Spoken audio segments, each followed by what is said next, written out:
Ayo, what's outside is within. The mind regulates the hand that masters the pen. The pen is mightier than the sword, but the tongue is mightier still. The stargate to the mind's revealed. The vortex. Peace. Cyclonious here with another episode on the Verbal Vortex. We have a special guest with us. Would you mind giving your name to the people? My name is Samantha. Hi. Hello, Samantha, and it's a pleasure to have you on the platform. Thank you. Thank you for inviting me. Yes. I wanted to throw some questions at you, and I wanted to start off with the topic of social media and its perception. So the first question I have for you is, what inspired your views on how social media influences our everyday lives? Being on social media every day, I start to notice how I react to posts, to people comments, and I start to also to observe how other people start to feel, to answer. And I've noticed that at the beginning maybe we were a little bit shy when they came out, but now we can be so aggressive, and we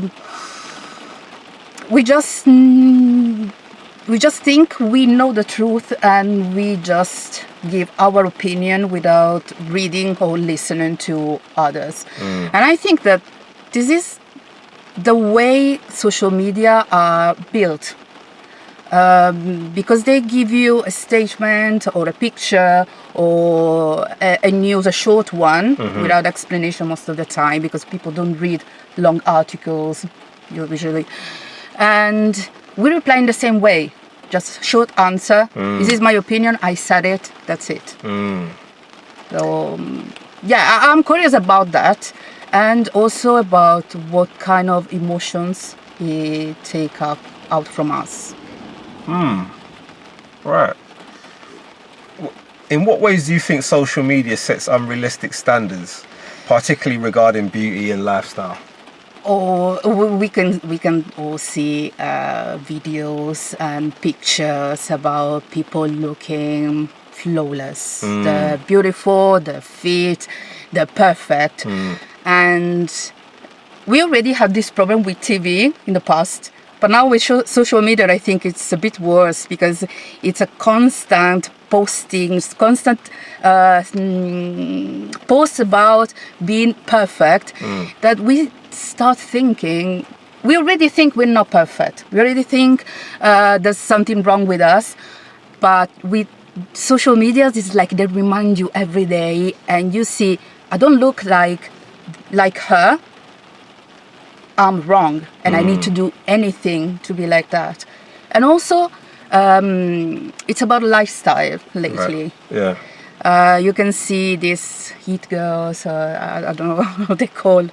The lifestyle feels so rich, and they seem so fashion, and we all are pushed to be like them. But life is not like only about appearance, and these things are superficial. I mean, they can be okay, but it can be the most important things. And on social media, that's what you see.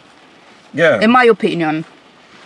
They show a lot of unrealistic, like I said, standards or things to obtain. They never show the opposite side of the spectrum. And it seems so easy to get that, because they're like, oh, it's easy, I did this and that. But it's not, because when people try to do these things, they might not reach their goals, and they don't know why. If it's easy, why I cannot do it? There's something wrong with me again. Yes. Do you believe that social media has become more powerful than traditional education in shaping how we think? Yes. Yes, because social media are immediate. They go straight to the point. They know our weak point, our weakness. And traditional education is becoming weaker and weaker. and they don't have the same power. It's traditional ones. You need to communicate, to teach, and be listened to. While social media is just a short reel or a post or a picture. It's easy. It's easier for them. How does the constant comparison culture affect our mental health and sense of self? Well, I think that we don't feel enough. We don't feel good enough. We don't feel beautiful enough. Of course, it leads to be, I would say, depressed. Maybe this is not for everyone, but at least you feel. I'm gonna say I can find the word.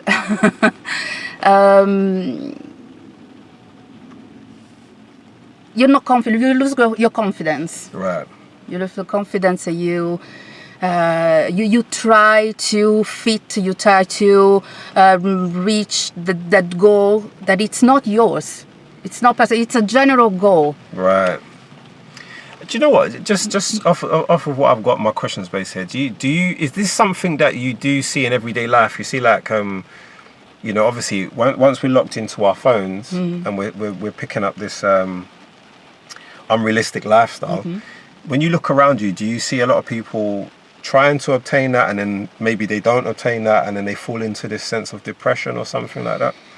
Well, I don't know if they fall in depression or something, but you can see that people look like all the same. Depends on the age. There are, I think, different groups. Yeah. But people look like all the same, and I think that's a sign that they're trying to fit in a certain stereotype. Yes, I see that, like a uniform. Yeah, and it doesn't fit to everyone. No, that's right, because everybody is different. Exactly. Do you think that people are aware that they're being manipulated by what they consume online? I think that they are, but cannot resist, maybe. Well, I'm not sure about that. But I think I'm talking about myself right now. I think sometimes I know that I'm pushed by this or that to buy a certain kind of thing, and I still do it, even if I'm aware of that. I can't say why, actually. I just feel like I want it. It could be the same for everyone. I don't know. I think that the one word you just said there was really interesting. The resist, that they can't resist.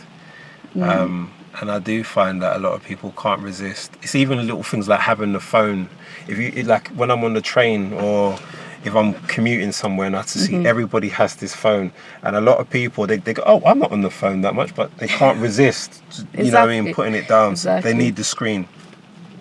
All right, so I wanted to move into a different subsection, which we're dealing with reality versus illusion.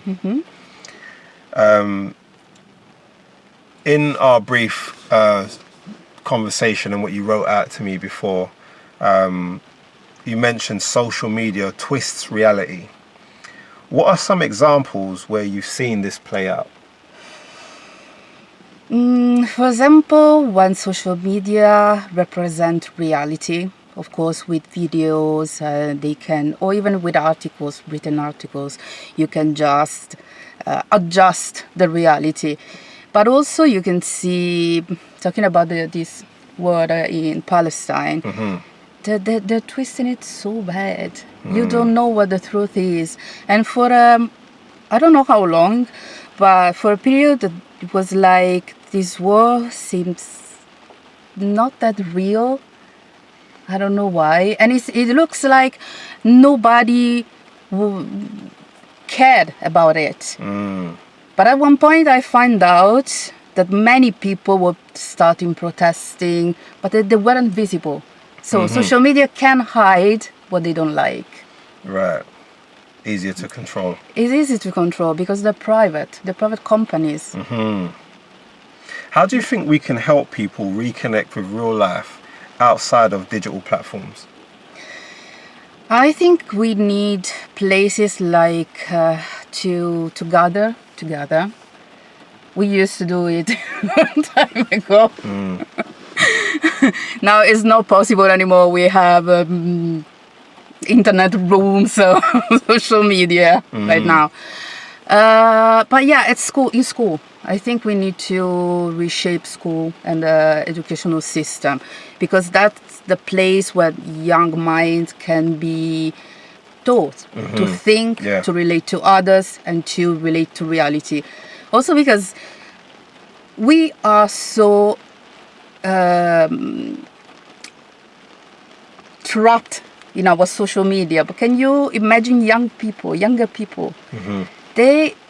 That's part of their reality. Yes. It's not like, for us, it's a social media, there's something on the web. Personally, maybe it's me, but personally, I don't see I don't see it like a reality. But for them, it's different because they were born in that. Yep. So it's like they have two realities, and usually they use, like we do, to escape the real world. So we need to show them that it's possible to live in the real world. We need to learn it again. Yeah.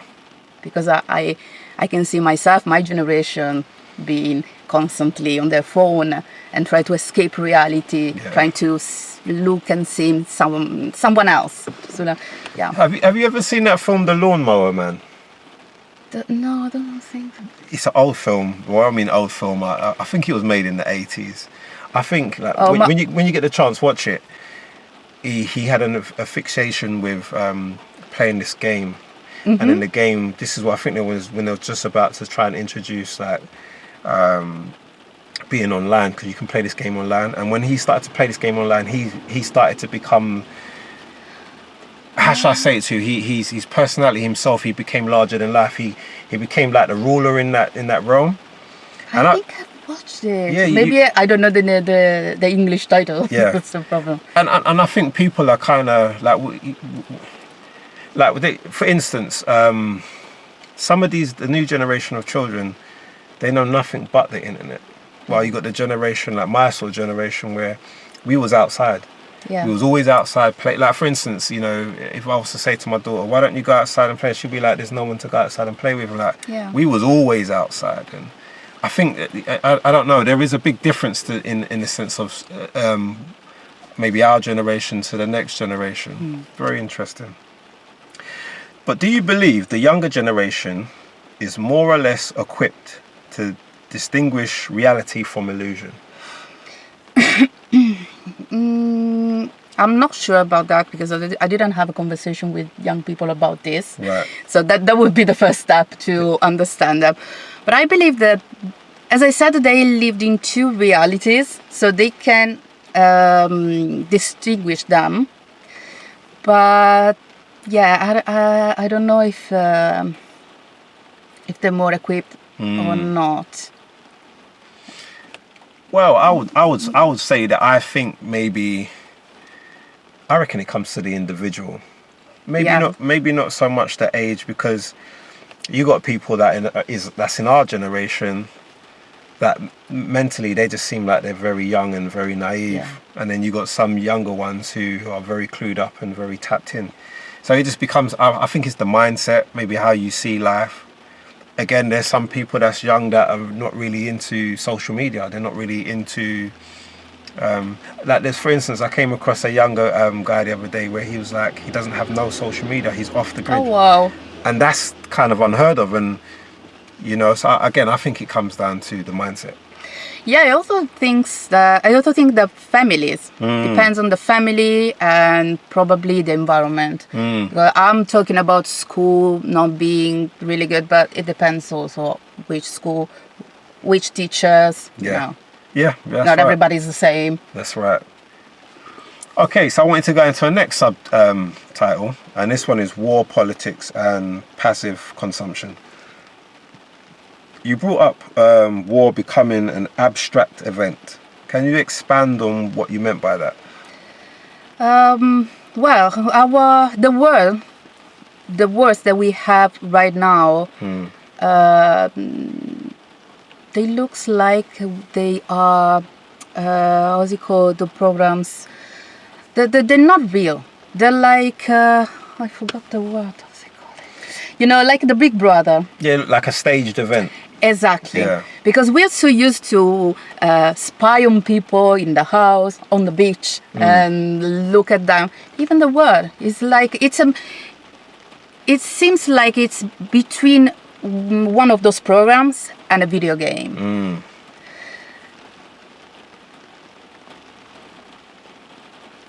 I don't know, the way they presented them, it looks like a fiction.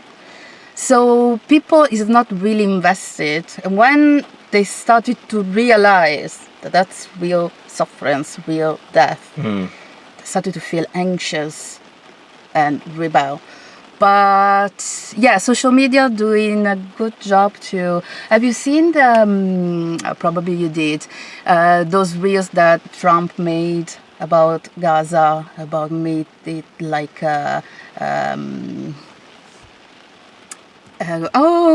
Wait. Like a place for holidays. No, you didn't. No, I haven't. just sent it to you. Yes, please do. It's unbelievable. So he has this plan where people from Gaza need to be brought somewhere else, so they can make this kind of resort for rich people. And this is.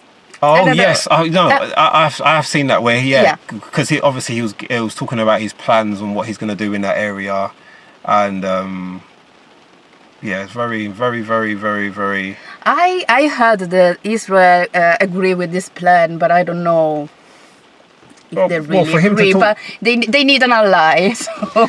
For him to be talking so boldly, it must be already set in stone. And. But that was always on the cards, we always know that, America's funding a lot of what they're doing. So, yeah. It's no really big surprise. Do you feel like people are now more likely to pick a side online instead of taking meaningful action? Yeah. Everything, it's like a game. So I'm for this team, I'm for this other team. And they don't see the thinkings between.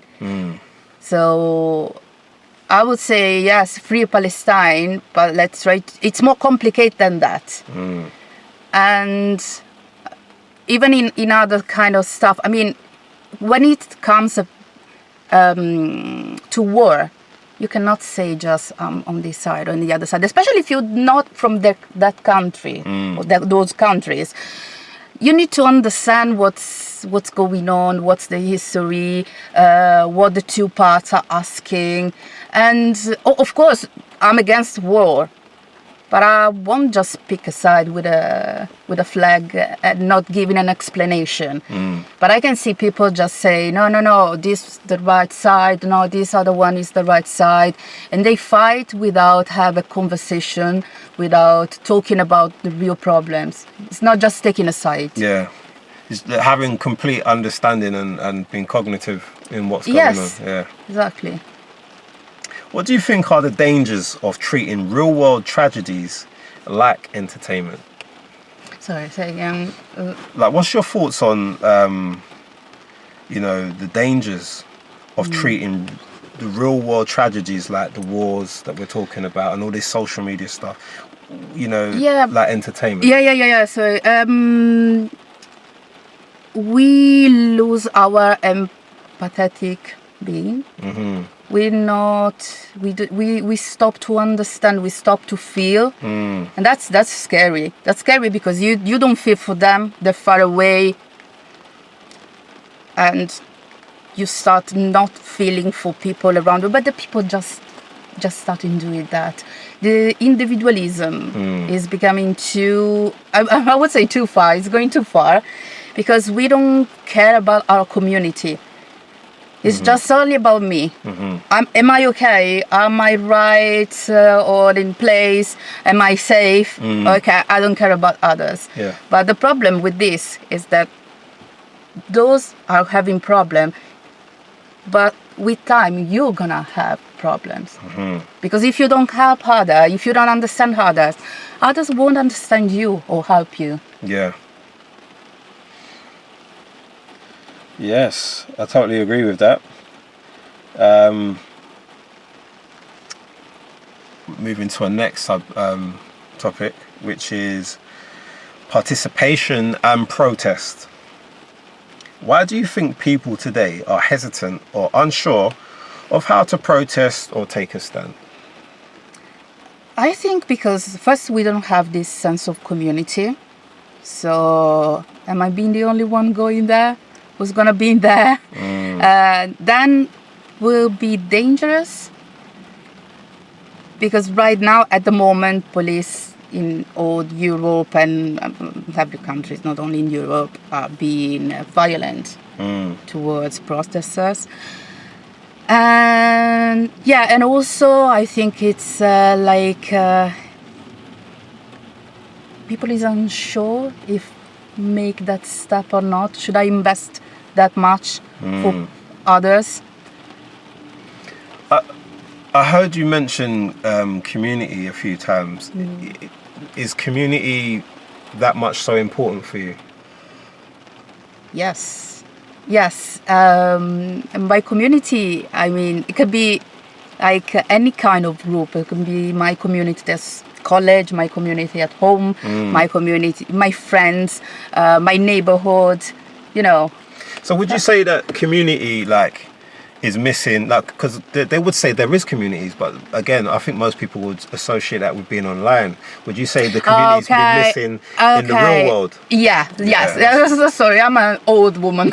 No. I'm referring to the old world. No, but that's the reason why I'm trying to highlight that, because a lot of people be like, oh yeah, we have got communities, and they're tapping on their phones, but when we're outside and all that, we don't see or feel the community. Yeah, no, I mean, communities online are important because it's easier to reach more people at the same time. So it's easy to communicate, organize, but then we need to meet in person as well. Yes. And most of the time it's stop online. You're there online, but when you have to go in person somewhere, you're like, maybe or maybe not. Yes. I'm not sure. So in your opinion, how has the education system contributed to this passivity? Sorry. I think that the educational system is being destroyed by politics. It's not well founded, and when you, I'm not really know the situation here in England. I cannot talk too much about that because I don't know it very well. I'm talking about Italy. It could be the same or similar. We had a really good educational system that is being destroyed progressively, and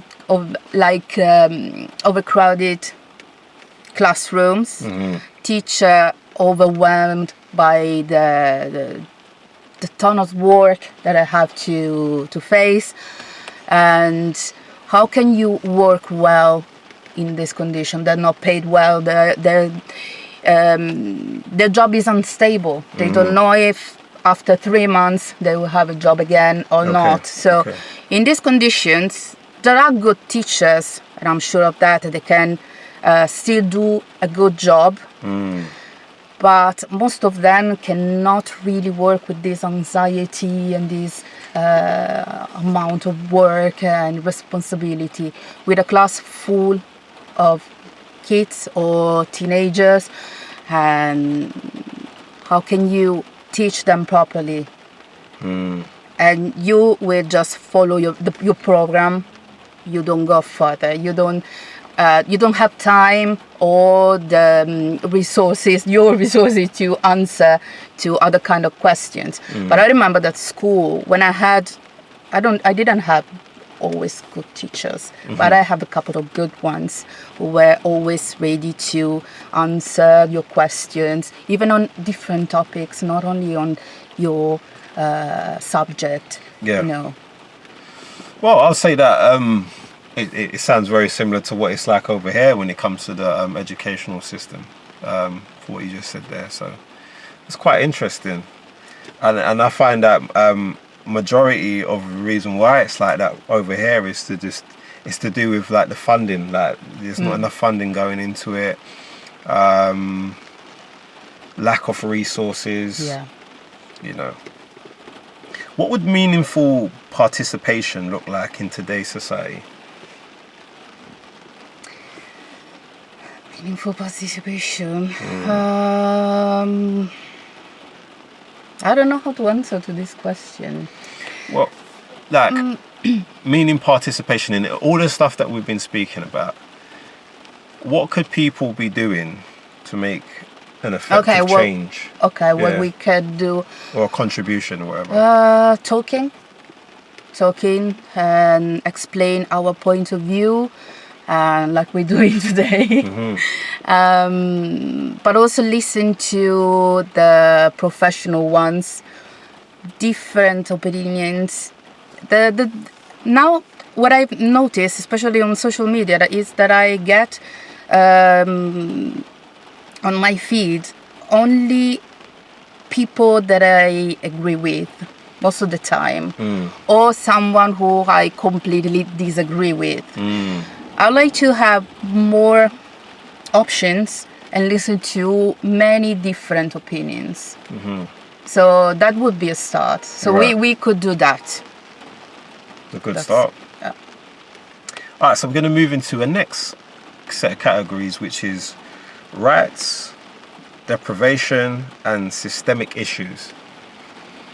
So the next question is, you mentioned being deprived of basics like education and healthcare. How do we shift the public's focus back onto these core issues? Again, talking about these things. Talking and talking and talking. Because I think that people noticed, of course, that the NHS is going really bad, and that the educational system is not good. But I think that people need to hear this from others, so they can say, okay, it's not me. Let's talk about this. Let's try to do something together. At least talking is the first thing. It's the first thing. Then we can take actions. We can decide together what to do. But talking is the first things. And I think that will spin right back into, the community that we was highlighting earlier on, coming together as people and having these conversations, even if they might be confrontational or you might feel a bit awkward, at least we get to a point. I wanted to know from you, do you think governments use social media distraction intentionally to avoid accountability? Yes. Okay. Yes, of course.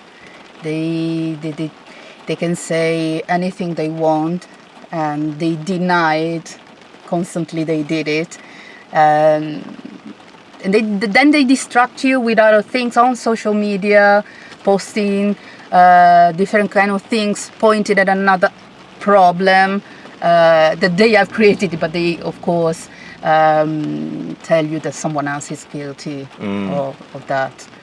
So they try to shift the responsibility towards other responsible people. How can we educate people to recognize their rights are being slowly eroded or taken away, if you want to call it that? Communication. I'm sorry, I know that I'm saying the same things, but no, but it highlights the fact that you're saying that our communication is lacking amongst us as people. And some people might have, tell me if I'm wrong, some people might have that mindset or that education or that understanding of things while others don't, and communication will bridge it and bring it all back together. Is that right? Yeah. Okay, so let's move into like social media as a pressure valve. Why do you think people tend to vent on social media instead of taking action in real life? Because it's easier. You can hide behind the screen and you can say whatever you want without consequences, or almost without consequences, depends on the gravity. But the worst that can happen to you is being banned. So it's not something that affects your life your real life. Yeah. So it's easy, and again, it's not a communication, it's not a dialogue. You can just say what you think, whatever you think, in capital letters with a lot of That's your angry shouting, yeah. exactly. And that's it. They don't reply, even if you try to tell them your side of the. They just ignore you because they're already done. Easier way to control points of views and Yeah. stuff like that. Can online outrage ever lead to real world change, or does it mostly just serve to pacify? I think it's both sometimes, but I can see that now, especially with the Palestine situation, people started from online protests, and they gathered in the street. So it might be, well, I think the social media, I'm not demonize them. They can be a great tools. We just don't know yet how to use them, or maybe someone is finding the right way, so they can start spreading their opinion online and then bring people in real life. Yes. All right, I want to change it again to misdirected anger and division. Why do you believe immigrants are often scapegoated instead of the system's responsibility for the problems we face? Because they told us that they are the problem. Again, try to fight against a politician would mean knowing the law, doing something with those rules, and most of the people is not equipped to do that. And here again, school should teach those things. And it's also easier, you know, someone who's weaker than you somehow, and you pick on them. It's just an immediate satisfaction. Sounds like kind of like bullying. Yeah, exactly. I think it's the same process. Yeah, you put that in the same process for all. What does this say about media narratives and who controls them?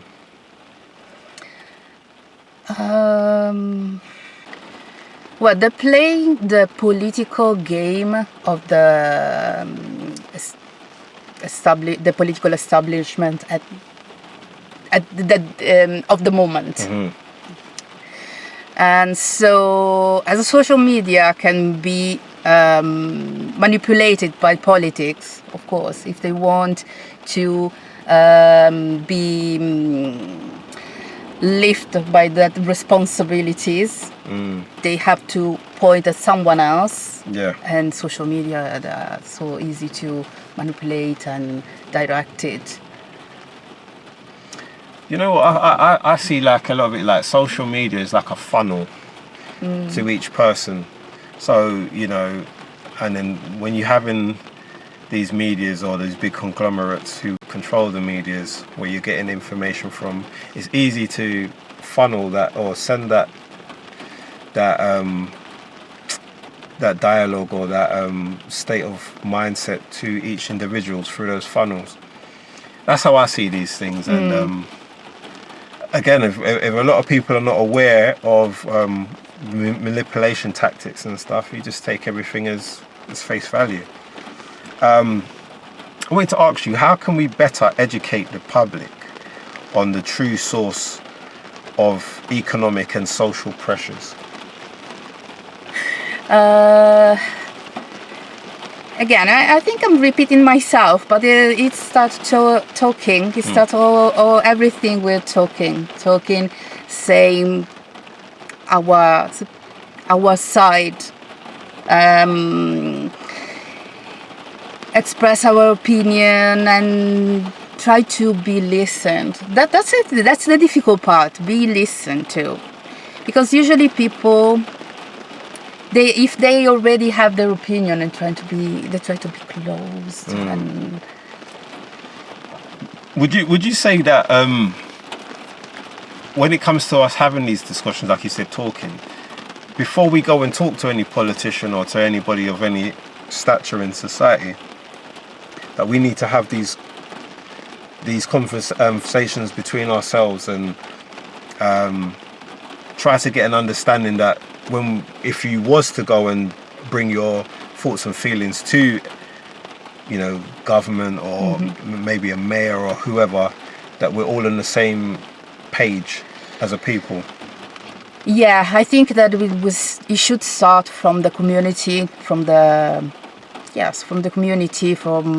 again the real community, not the internet one. Yeah. And we need to find people that represent us, because at the moment I can't see any politician to represent anyone. It's difficult to find someone who can cover everyone, but we should look for something like that.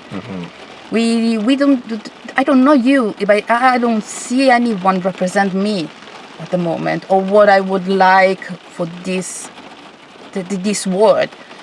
This country, or Italy, or Europe.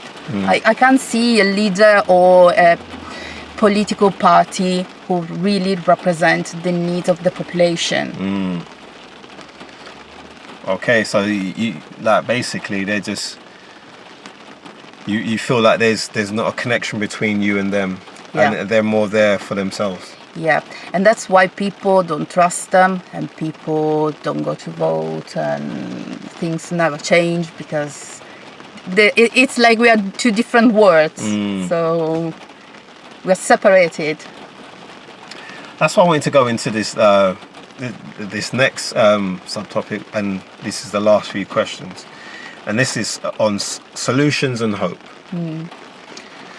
What role do you think podcasts like this one here, the Verbal Vortex, can play in reshaping the public's thought? I think it's a great tool, and it's something that can really change, because it's a natural way to communicate with people, and they can answer back, they can write comments, they can interact, and it's not like a political a political video of a politician that it's fake. It's more natural. And I think it could be really, really, really useful. Okay. It's important. What advice would you give to someone who feels powerless but wants to make a difference? I would like to have that that advice for myself, because that's how I feel. I feel powerless. I don't know how to reach people. I don't know how to do that. I'm doing it now with you, but it might be my thing, but I still don't know. It's like keep looking for people who want the same thing you want, but try also to listen to others, of course, and see what they're doing. Try. If you don't feel that's your thing, you can try something else, and that's trying. Okay. And lastly, what changes, cultural, political, or personal, do you believe are most urgent right now? Probably personal, because we need to be aware of what we need first, and then reach our community, and then go to the politics. I don't know if I'm right, but this is what I feel. It's your opinion, it's your mindset and how you see things.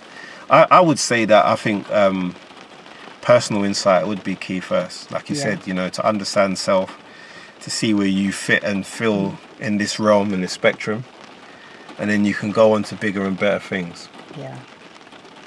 But thank you very much, Sam. Thank you. It's been a pleasure. Nice one. Ayo, what's outside is within. The mind regulates the hand that masters the pen. The pen is mightier than the sword, but the tongue is mightier still. The stargate to the mind's revealed. The vortex,